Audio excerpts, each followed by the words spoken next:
Cette communication souligne à raison que le changement climatique est un phénomène inégalitaire à plusieurs titres et que ses effets aggravent les inégalités sociales. Il y a en effet un enjeu crucial d'égalité et de justice dans les plans d'atténuation et d'adaptation des règlements climatiques, et ceux du local au global.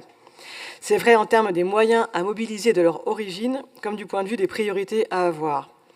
A l'inverse, face à la raréfaction des ressources, l'absence de justice sociale et de solidarité participe à l'augmentation des conflits sociaux comme géopolitiques et à la fuite en avant vers l'autoritarisme.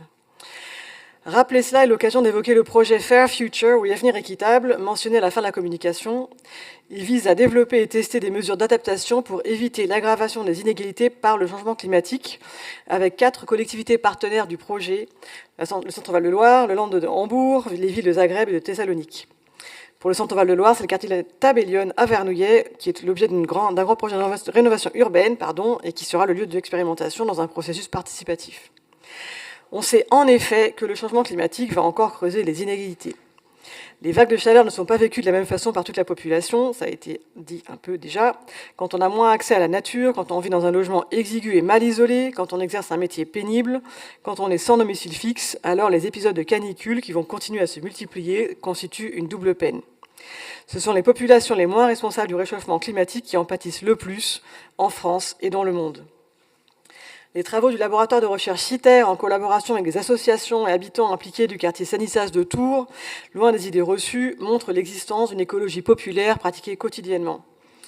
Mais toutes les pratiques et les initiatives de terrain, aussi importantes soient-elles, ne pourront pas remplacer la nécessité d'une planification écologique à grande échelle. Lutter contre les inégalités dans ce domaine, c'est aussi assurer plus largement solidarité et rééquilibrage territorial en direction des zones rurales et périurbaines.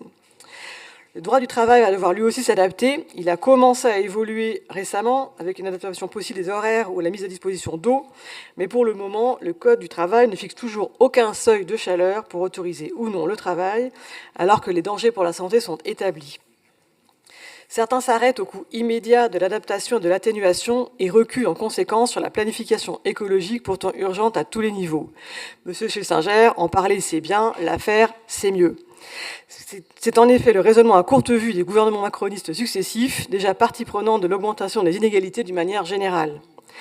Comme l'OCDE et la Banque mondiale le reconnaissent, rejoignant en cela le Haut Conseil pour le climat, ne rien faire aura pourtant un coût bien supérieur, à la fois humain et financier. Merci.